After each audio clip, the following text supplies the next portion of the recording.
अस्सलाम वालेकुम वरहमतुल्लाहि वबरकातुहू। उम्मीद है आप सब दोस्त खैरियत से होंगे। मेरे कुलीग बहन भाई, आप सबको मेरी तरफ़ से ईद का दूसरा दिन भी बहुत बहुत मुबारक हो। उम्मीद है आप सब लोगों की ईद अच्छे से गुजर रही होगी। अल्लाह ताला हम सब का हामी नासिर हो।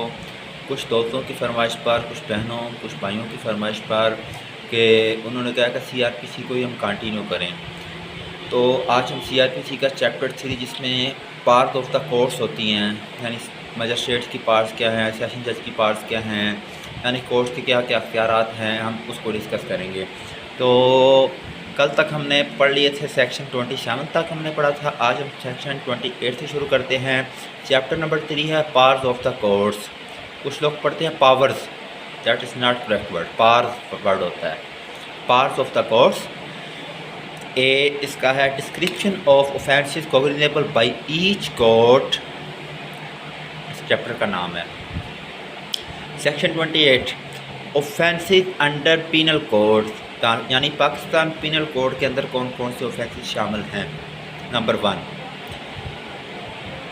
बाय द हाई कोर्ट, जो कि हाई कोर्ट में जितने भी केसेस डील की होते हैं मोस्टली क्रिमिनल के, वो पाकिस्तान पीनल कोड के तहत ही डील किए जाते हैं। Number 2 by the court of session जजेस, सेशंस जितने भी यानी कि जो मानते हैं, जो अपीलें, जो रिविजन्स, जो ETC वगैरह सेशन कोर्ट से खारिज हो जाती हैं, डिसमिस हो जाती हैं, कैंसिल हो जाती हैं, वो दैन हाई कोर्ट में चली जाती हैं। Number 3 by any other court by which such offence is shown in the 8th column of the second schedule to be triable, यानी कि जो शेड्यूल नंबर सेकंड शेड्यूल है उसका कॉलम 8 है, उसमें जो चीज़ें बयान की गई हैं वो भी पार्ट ऑफ द कोर्ट में आती हैं। इसकी एक इलस्ट्रेशन है। एक बंदा है is tried by the session court on a charge of culpable homicide, he may be convicted of voluntarily causing hurt and offence triable by a magistrate।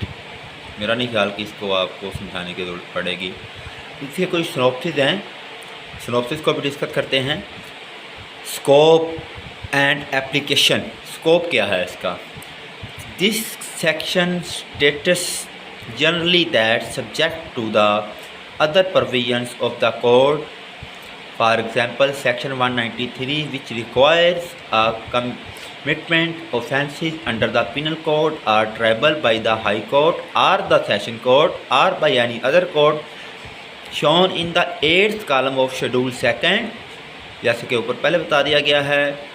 High court हो गया, सेशन कोर्ट हो गया, sorry high court नहीं, session court हो गया, कोई tribunal हो गया, उसका किसी भी किस्म का कोई क्रिमिनल का मैटर होगा वो हाई कोर्ट में जाएगा और जो शेड्यूल में बता दिया गया है उसके मुताबिक होगा।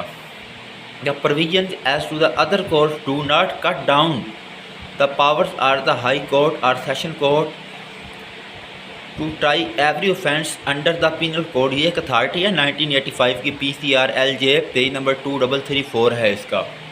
आगे एक और अथॉरिटी आपको पढ़ के सुनाता हूँ। Section 28 CRPC confers jurisdiction of court of session to try any offence under penal code 1985 PCRLJ 2334। Same दोनों अथॉरिटियाँ हैं कि अगर तो सेशन कोर्ट की वो अथॉरिटी बनती है, जुरिस्डिक्शन बनती है, दैन सेशन कोर्ट उस केस को ट्राइबल कर सकती है, अदरवाइज तो सेशन कोर्ट उस केस को ट्राइबल ही नहीं कर सकती। कैसे कर सकती है? How much?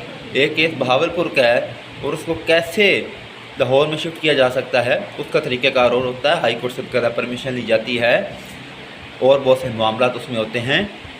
तो आई थिंक, मेरा नहीं ख्याल कि आपको स्कोप और एप्लीकेशन में इसकी कोई समझ ना आने वाली बात होगी। आगे हम इसका अगली जो हेडिंग है वो बहुत इंपॉर्टेंट हेडिंग है। वैसे इसकी एक और अथॉरिटी भी है, उसको पढ़ने की ज़रूरत नहीं है। Appeal, it appears to him, the word it appears to him used in section 346 and 347 criminal procedure code 1898। जब हम सेक्शन 346 एंड 347 पे जाएंगे तो हमें तब इसकी समझ आएगी shows that magistrate has full direction, magistrate के पास फुल अख्तियार आता है, फुल डायरेक्शन है एट एनी स्टेज, किसी स्टेज पर of proceeding before him to decide, कि वो प्रोसीडिंग को डिसाइड कर सकता है whether or not to case is fit to be sent up to the court of session, के ये एक 30 है 1985 की PCR LJ 2334, ये भी वही 30 पीछे वाली 30, उसके एक 30 के अंदर एक चीज़ नहीं होती, एक 30 के अंदर बेशुमार अशिया शामिल होती हैं। इसकी समझाने की ज़रूरत है तो मैं समझा लेता हूँ। अगर किसी दोस्त को समझ ना आए तो वो मुझे इस वीडियो के नीचे कमेंट कर सकता है, मैं इसको एक्सप्लेन भी कर दूँगा। लेकिन चौंका जो हम वीडियो बनाते हैं तो वीडियो में टाइम शॉर्ट होता है और वीडियो काफ़ी लंबी हो जाती है। नेक्स्ट हेडिंग है magistrate to pass speaking order. तो मजिस्ट्रेट बोल के आर्डर करता है, that is called speaking order. However the magistrate sending the case must give adequate reason for doing so far an offence which is not exclusively triable by the court of session। ये authority आई थी 1945 में AIR page number 340, 1985 में भी authority आई थी PCR LJ page number 2334, ये ऊपर भी आ चुकी है। It follows that while sending up a case to court of session, court of session को केस क्यों सेंड किया जाता है? Magistrate should pass a speaking order, magistrate एक आर्डर पास करता है। Magistrate is required to examine material placed before him to come to a conclusion whether the case is one which should be sent for trial to the court of session और whether a case should or ought to be tried by the court of session. यह भी वही same 30 है 1985 PCR LJ 2334। A case not ordinarily triable by a session court cannot be tried by it if it has not been duly sent to it PLD 1969 Lahore 251 page है। अगर तो magistrate थोड़ा सा गला ख़राब है, अगर तो मजिस्ट्रेट अपना केस नहीं सुनना चाहता जो उसके पास चल रहा है और वो सेशन कोर्ट के पास केस सबमिट करता है तो सेशन केस उसको एक्सेप्टेबल नहीं करता, दोबारा वो मजिस्ट्रेट के पास ही भेजना चाहता है, दैन मजिस्ट्रेट ही उसको फॉलो अप करेगा या सेशन जज वो उस केस को, या जो भी दोनों पार्टी होंगी या कोई एक पार्टी होगी वो एक एप्लीकेशन देंगी कि उसका केस किसी और मजिस्ट्रेट के पास लगाया जाए। जो हमारी जुडिशरी है, मैं इसके बारे में बात तो नहीं करना चाहता, लेकिन हमारी जुडिशरी में भी 50-50 तो नहीं मैं कह सकता, 70% हमारी जुडिशरी में इंसाफ नहीं है। मैं खुद लायर हूँ, मुझे खुद पता है हमारी जुडिशरी में कतई इंसाफ नहीं है, जिसकी लाठी उसकी भैंस। ठीक है, तो हमारी जुडिशरी में कुछ ऐसे लोग हैं जो इन चीज़ों को, इन मामलों को हैंडल करते हैं। दैन हम आगे चलते हैं।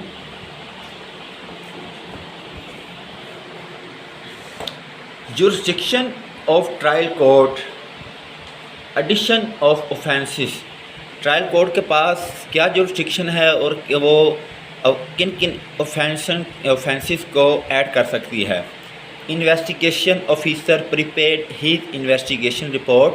जो इन्वेस्टिगेशन ऑफिसर होता है, जैसे कि पुलिस वाला, पुलिस एहलकार जो मुकदमा की इन्वेस्टिगेट कर रहा होता है, report and submit challan before magistrate, magistrate के आगे चलान पेश करता है।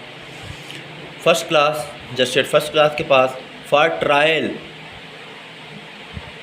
But the magistrate while taking cognizable observe that offence under section 367 PPC was made out and had no jurisdiction to try the same। Magistrate sent reference to session जज, magistrate के पास अख्तियारात ही नहीं है उसको सुनने का, मजिस्ट्रेट उसको सेशन जज के पास रेफ़र कर देगा। Who interested the same to additional session जज फॉर ट्रायल, या एडिशनल सेशन जज के पास कर सकता है। Plea raise by accused was that in schedule 2 of CRPC offence under section 367 was triable by court of session and judicial magistrate could take cognizance of the case। Case भी cognizance होना चाहिए। आगे इसमें अंदर कोई ख़ास चीज़ नहीं है, एक लास्ट पे एक अथॉरिटी है, उस अथॉरिटी को हम डिस्कस करते हैं। अथॉरिटी है जनाब 2012 में आई थी, SCMR सुप्रीम कोर्ट की है, पेज नंबर 193 है। इसके साथ ही एक और अथॉरिटी का रेफरेंस है, PLD 1996 supreme court, page number 88।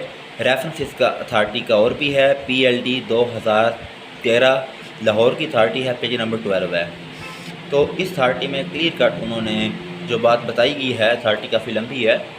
High court set aside order of judicial magistrate as well as that of session जज by which case was entrusted to additional session judge for trial. High Court withdraw the case for court of additional session judge and entrusted to same magistrate section 30 CRPC for conclusion of trial. Petition was allowed in circumstances. इस case में ऐसा हुआ था कि high court ने session जज को ये ऑर्डर कर दिया कि ये केस आप सुन ही नहीं सकते, आपके पास इसके अख्तियारात नहीं है कि मजिस्ट्रेट सेक्शन 30 का जो है होगा वो इस केस को डील करेगा। और हाई कोर्ट ने इसको एक्सेप्ट कर लिया था, हाई कोर्ट ने इसको डिसमिस कर दिया था, क्योंकि जो ट्रायल होता है वो हमेशा मजिस्ट्रेट सुनता है। कुछ केसेस होते हैं जिसमें ट्रायल सेशन जज सुनता है, लेकिन वो 9B 9C ऐसे केसेस होते हैं, लेकिन बाकी के जितने भी केस होते हैं वो सारे केसेस का ट्रायल मजिस्ट्रेट के पास ही होता है, मजिस्ट्रेट फर्स्ट क्लास के पास ज़्यादातर होता है। नेक्स्ट हम आते हैं सेक्शन 29 पर, offences under other laws. Other law के तहत कौन कौन से ऑफेंसेस हैं? अदर लॉ के तहत ऑफेंसेस में आते हैं, नंबर पॉइंट 1 है, subject to the other provision of this code any offence under any other law shall when any court is mentioned in the behalf in this behalf in such law by tried by such court. इसको मेरा ख्याल है कि नहीं बताने की ज़रूरत नहीं है। पार्ट 2 इसका कहता है, when no court is so mentioned it may be tried by the high court और subject as aforesaid by any court constituted under this code by which such offences shown in the 8th column, यानी कि जो 8वें column में बताया गया है, of the second schedule to be triable. जो 8वें सेक्शन में शेड्यूल के बताया गया है कि कौन कौन से केस किस तरह ट्रायबल किए जा सकते हैं, उनको उस तरह से डील किया जा सकता है।